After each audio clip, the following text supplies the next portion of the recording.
crazy misogynist engineered The View. The View, you don't need to find Trumpers. You need to fire your race baiters. There's so many brilliant women out there. None of them are on The View. You had people on there before and you ran them off. So the racist ones who want to stick to this Whoopi and Sonny and was it Ben Midler? Yeah, that's right. There's no turning back from this one. Tyrus has exposed the dysfunction of The View like no one else. We all know it's a hot mess, but instead of just throwing shade, he torched the entire setup, revealing hypocrisy, bad takes, and the chaos behind the curtain. This wasn't just an attack. It was a full reckoning. Tyrus made sure to hit every target, finally saying out loud what everyone else was too scared to admit. At this point, The View can't be rescued. Let's be honest, nobody's asking for more Trumpers on that panel, but there's definitely no need for the constant race baiting either. Find Trumpers. You need to fire your race baiters. Yeah. You need to fire the two races. You've had people. You had a McCain on there. You had people on there before, and you ran them off. So the racist ones who want to stick to this Whoopi and Sonny and was it Ben Midler? Yeah, that's right. Ben Midler. Fire them and bring people in. Maybe you could get McCain to come back. The real issue lies with hosts like Sonny Hostin and Whoopi Goldberg, who thrive on creating division. Remember Meghan McCain? She was one of the few genuine conservative voices on the panel, yet the atmosphere became so toxic that she was often brought to tears. The goal was never true balance, they just wanted a convenient punching bag.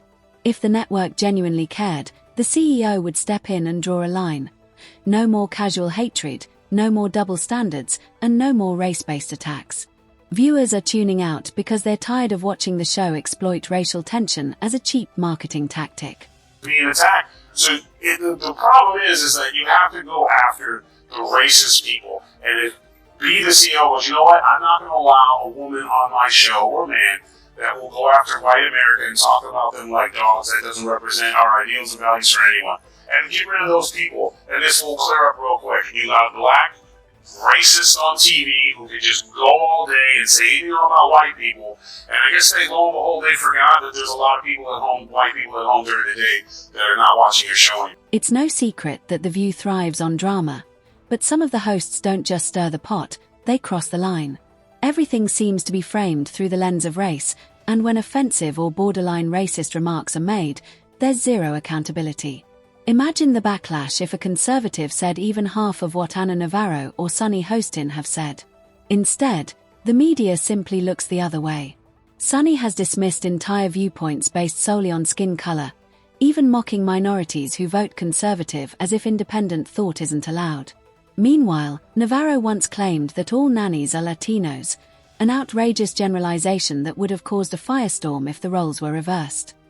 Is very much in place when it comes to The View. I think the problem is that we have an elite group of narcissistic morons. I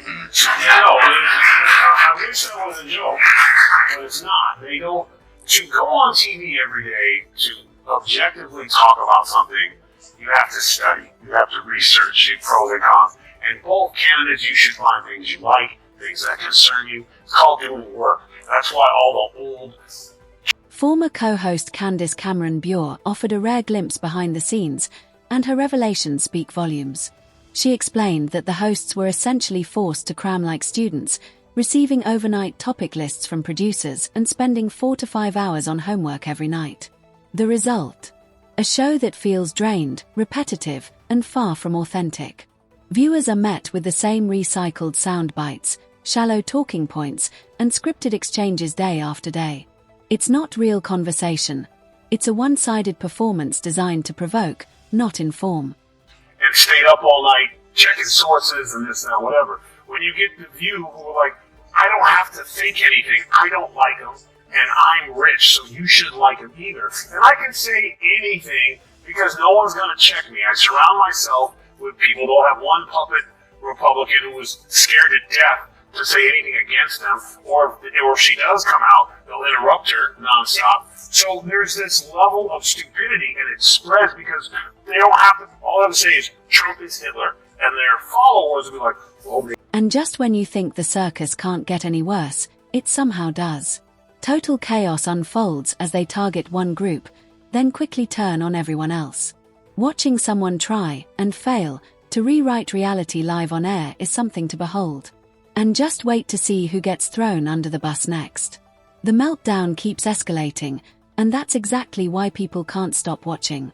I have been wasting network money lying to you, so they have to double down and go even stupider. Yeah.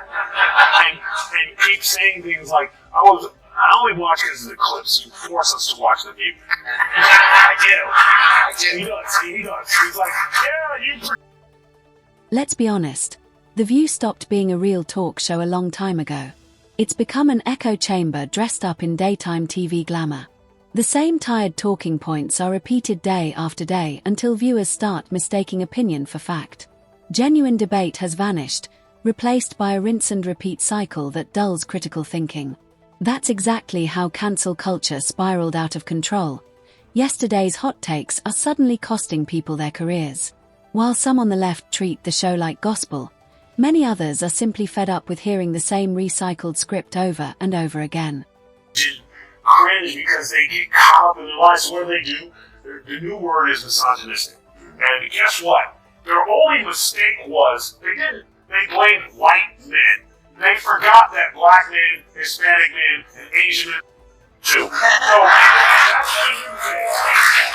And then they're like, oh, it's just men. And then they're all 53% of women. Oh, it's stupid women and men. So they'll just keep going until they're down to the only thing you can trust is a penguin. The penguin. This is exactly why people are finally starting to call the show out. And credit where it's due. Tim Dillon delivered one of the most brutal, hilarious, and honest takedowns yet. It was raw and exactly what viewers had been waiting for. But take a closer look at the hosts they keep choosing. Many of them seem completely disconnected from reality, and it shows in nearly every discussion. Imagine if, instead of chasing drama, the show actually focused on substance. Imagine if the male voices on the panel were given real airtime instead of being sidelined. Tyrus was right. The show had the potential to be so much more. Engineered The View, because there's nothing worse than The View. In terms of there are so many brilliant women out there. None of them are on The View.